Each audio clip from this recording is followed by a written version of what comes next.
So let's go back to this, okay? And what you ever have in your 9, 10, and 9 and 10 slides, okay? Again, we are talking about those numbers to make it easier for you to understand whatever is happening in this, okay? So I made your half-life or the drug half-life similar to tau. So I have 6 hours each time I'm taking the dose. It's 6 hours. I'm not changing tau, and I'm taking the same dose each time, okay? Why I use the same the half-life the same as tau? To make it easier for you to do the measurement. So if you have let's say 4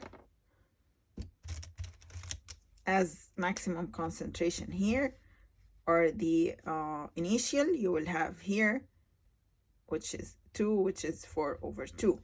If you have concentration here 6, 6/2 equals 3. If you have 7, 7/2 equals 3.5. So to make it easier for you to do the measurement, again, I will do some highlight here for the concentration.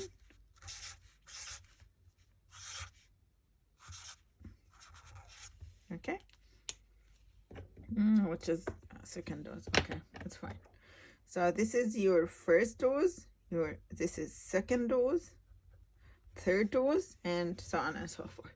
Okay, so again, if according to your calculation your CB node is equal to 4, we started, and after 6 hours, which is the half-life, the concentration will be 4/2, because it's half the concentration, which will be equal to 2. Okay, so the leftover that you have after the first dose is 2 milligram per liter. That's why when you determine the initial concentration for, let's say, n equal 1, n equal 2, and n equal 3, it will be whatever that you have according to the calculation plus 2, which is the leftover remaining. Okay, concentration after the first dose. Okay, so accordingly this will be 6. After 6 hours will be 6/2, which will be a 3 milligram per liter. Okay, so for your third dose, the initial concentration will be 4 plus whatever leftover remaining concentration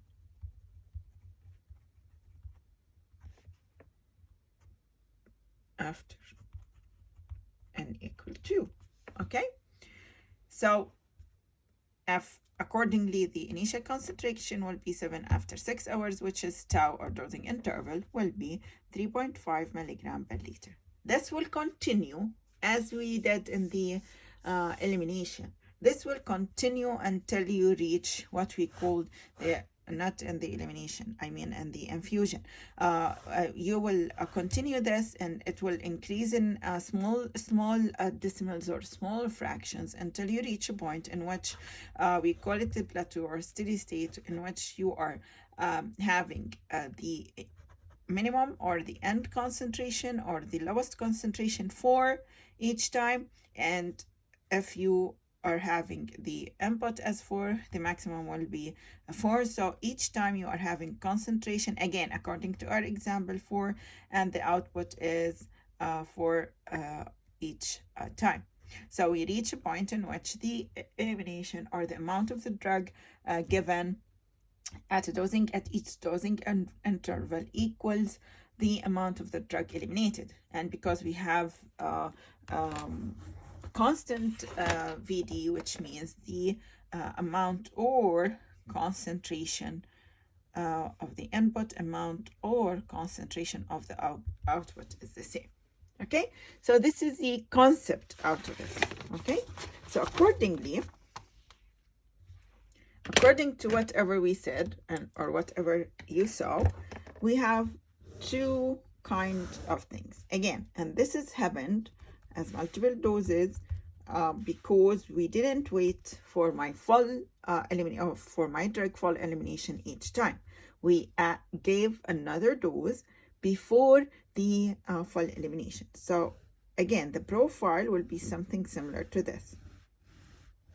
Again, and you can cut the concentration here until you reach the I mean by cut, as I don't want to have it so many doses. Okay, so you can بلاش هلا تصيروا تسألوا ليش القط صار، بخليها هيك. Okay, so this is the steady state. When results of drug accumulation or multiple doses before the drug reaching the full elimination, okay, which is what I want in clinical practice, that the initial concentration before we say about the result for each dose, for the one concentration, we were calling this initial concentration, right? For each dose, now we're calling this C peak and this C minimum, okay, or C trough and C max here for each concentration, for each dose.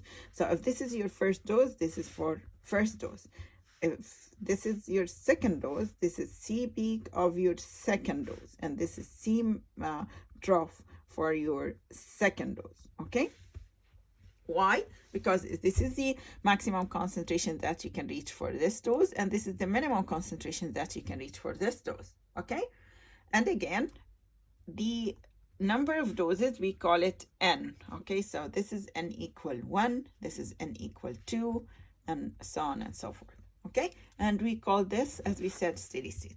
So as a result of the accumulation of the drug, as we said, each concentration or each peak concentration of each dose accordingly is what? Increasing. And again, each minimum concentration of each dose is increasing. Why? Again, because we didn't wait until 100% of my drug to be eliminated. Okay? And another thing, at steady state, you will have, again, as we said, the input equals the output. You will have the maximum concentration the same for all doses at steady state, and the minimum concentration is the same for all doses at steady state. Okay, so C max at steady state or C max at steady state will be equal, let's say, for whatever the dose here, okay, C max at steady state for n dose. Let's say this is n minus 1, this is n plus 1, and this equals C max at steady state of n plus 1 dose.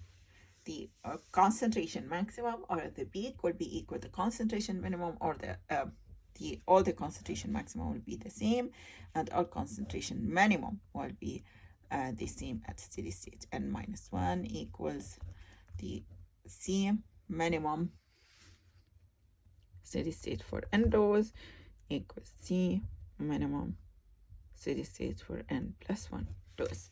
Okay, so this is the let's say the definition of or the definition in a way or another, or the science beyond behind the multiple doses. Okay, for again one compartment